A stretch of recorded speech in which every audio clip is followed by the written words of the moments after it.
Hi, my name is Gibson, and I'm the co-owner and creator of the Personal Development School. This is your daily breakthrough video, and in this video, I'm going to talk to you a little bit about 5 key things you really need to know as you become more secure. So this is actually based off one of our questions we have from a student inside PDS who basically said, I'm becoming more secure. And how do I show up and navigate the world now in this new identity? And how do I accept feeling more at peace? Because now I'm feeling like the other shoe is going to drop. So I'm going to share 5 key things that are important to be aware of, irrespective of your attachment style, though I will give some specific things to recognize for different types of attachment styles as you are moving towards secure, and how to really be able to program in accepting yourself in this new way. So before I dive into it, really quick, link in the description box below if you've thought about joining the school, wanted to join the school. January 2021 is the best time. Our research is showing literally people become secure if they're doing 2 courses a month and doing the workbooks and actually applying the work within 90 days is our sort of major stat there. So check that out, money back guarantee. And let's dive into this video. So first and foremost, this is kind of like a very pervasive pattern that comes up inside of the school and in our live calls and webinars. People ask me literally almost every single webinar, I'm feeling more secure, but I'm having a hard time accepting myself, just like this person posted in the members lounge. I'm becoming secure, but I feel like I'm afraid. I'm having a hard time accepting that everything's normal. I'm feeling anxious that it's going to go backwards. I get endless questions like this. Here is the thing, okay? That's another stage of programming. And I should probably create way more content about this, honestly, but there's a part where you start healing and then you get this deep effect of, and for a lot of people, I know for myself, it's I'm not used to living in peace. What is this peacefulness? And you have to practice accepting. So some really good programming tips you can use are shifting your ideas and your thought patterns to I am deserving of this because I've done the work, because I've shown up for myself, because I've been consistent. Happiness is safe. I am safe to feel at peace. Good things are going to happen. And you want to make sure you provide evidence for those statements, because evidence speaks the language of your subconscious mind. The subconscious doesn't speak English or whatever your language is that you primarily speak. The subconscious speaks through emotion and imagery. And so when we have evidence, basically evidence, we go, oh, because I've been doing the work, I deserve to be this happy. I deserve to be secure. And you think of yourself doing the journaling at night, or doing all the coursework, whatever it might be. You see those things, and it's images and it's emotion. All memory contains emotion stored within it at the subconscious level. So you basically use your conscious mind to speak to your subconscious mind. And this is really important as you're working to accept this new identity. And it's not like your whole identity changes as a person overall. Just the unhealthy patterns start to go away because you're targeting them, you're isolating them, you're reprogramming them, you're shifting them. So then we have to work on being okay, I do deserve to be happy. I do deserve to be peaceful. It's such an important topic. I'm going to make a bunch more of these videos because I know a lot of you guys who are school members will be watching this. I know a lot of you guys show up and do a lot of work from the YouTube videos and are also shifting and healing. So I'm just going to put a lot of this messaging out because I think that I haven't been doing enough of it, quite honestly. Number 2, this is really important. Anxious preoccupied. When you are breaking codependence, and if you're fearful, avoidant, leaning anxious, fearful avoidance, it can be a little more complex. So I'll actually just do anxious first.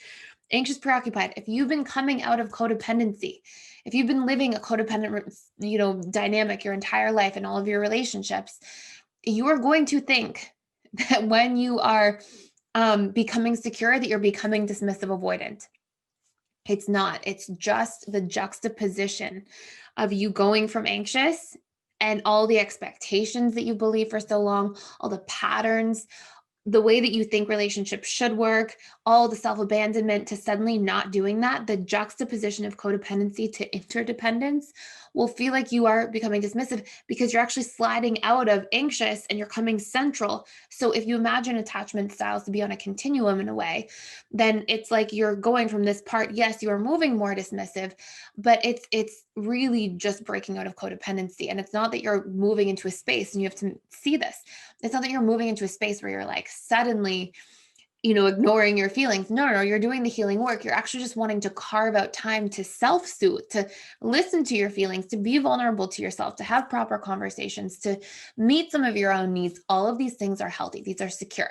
Yes, the juxtaposition, according to what you're used to, can feel more dismissive. And some people, when they self-report an attachment style test, will be like, I scored some dismissive, usually just because you're self-reporting and your perception of yourself is like, oh, I'm becoming dismissive. I hear this question all the time too.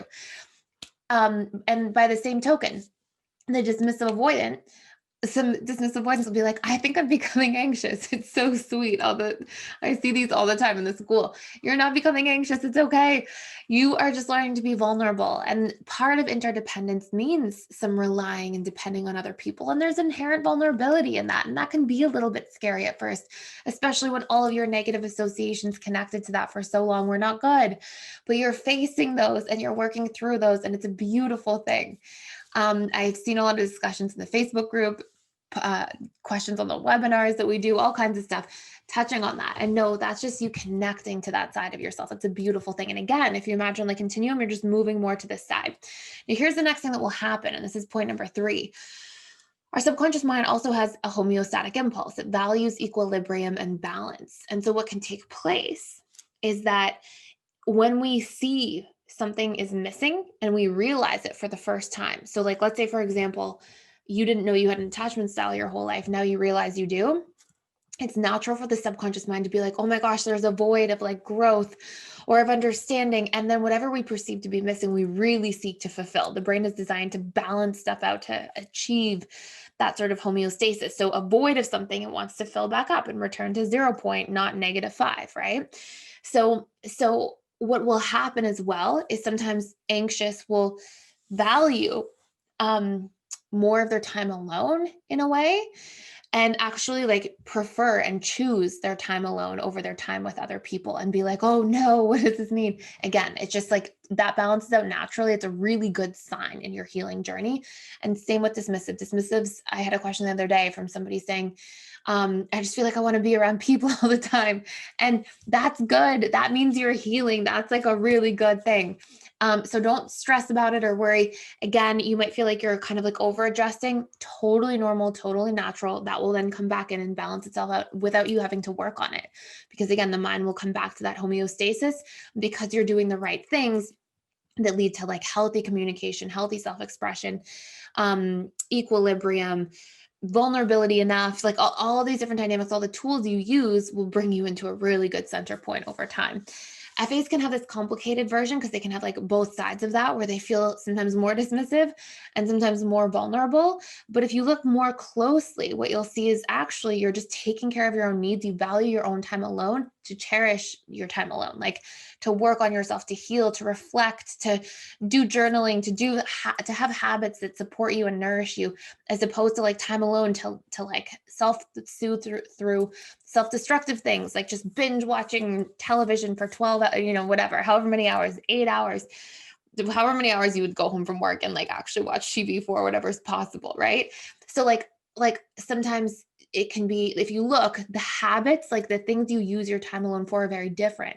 And that makes it much more secure. And then the vulnerability that can open up can be like the vulnerability around trust and exposing yourself to trusting more and being more open. And so the feeling of connection from that anxious side will be very different, but can feel like, whoa, this is a lot.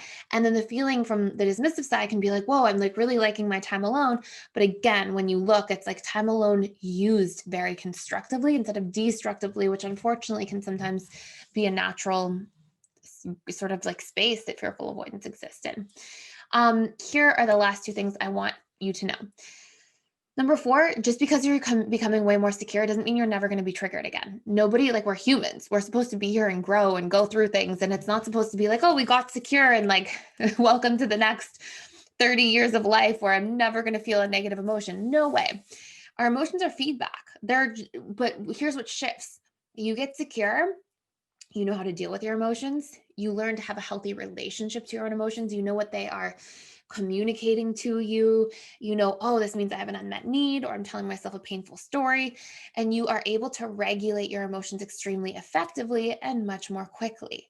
And our emotional triggers will become 100%, and this plays out over time, less and less frequent, okay, less because we have less stored subconscious triggers after we've reprogrammed them, and they will not be as strong because as we do the reprogramming, we're minimizing the intensity. So maybe instead of getting triggered, let's just say, for example, 3, 4 times a day at like an 8 or 9 out of 10, which is very common for some fearful avoidance. Maybe it's once a week, and then once every 2 weeks, and once every 4 weeks, and once every, and it spaces out like that. But then the triggers are not like an 8 or a 9 out of 10. They're like a 3 and a 4, and maybe back down to a 2. It won't be perfectly linear or like perfectly like carved. It will happen gradually over time, and it's going to be like this. Progress goes up and down. Like you'll take some steps forward, then you'll take a step back, then you'll take some steps forward, take a step back. And this brings me to my very last point that I really want you to know, which is you have to be gentle on yourself. I've seen a lot of people in the school go through this dynamic of being like I was doing so well for the last 3 months. Everything was perfect in my relationship. And then I did something fearful avoidant the other day, or I did something anxious, and they get so upset about it. And it's like, if you just came out of like 25 years, like let's say you had an attachment event when you were 8, and then you spent the next 25 years, whatever it is, like in your programming. The fact that like you're just a couple months into doing this whole thing and you go 3 months after that for like trigger free and like feeling good and having a healthy dynamic, then to have one misstep, that's okay. Like you have to give yourself some like leeway here and some acceptance. And that's when you want to pivot your mindset to being like, that's amazing of me. I'm proud of myself. I support myself. I'm going to have compassion towards myself right now. I'm going to care for myself right now. And I am going to acknowledge that this is not about being perfect in my healing. This is about continuously progressing. And as long as I keep making progress day by day, situation by situation, I will look back one day and I will have gone from like here, like up here, and I'll be looking back to when I felt down here all the time. And it's not going to be this perfect little path to get there. It's going to have moments of obstacles and all these different dynamics. And that's when you show up and you become compassionate, loving, and introspective about what's going on.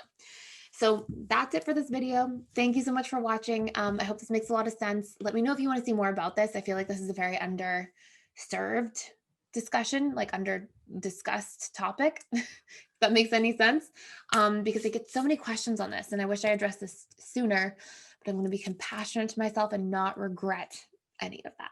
So let me know anything you want to see in the comments below. Thank you. Please like, share, and subscribe, and I will see you in the next video.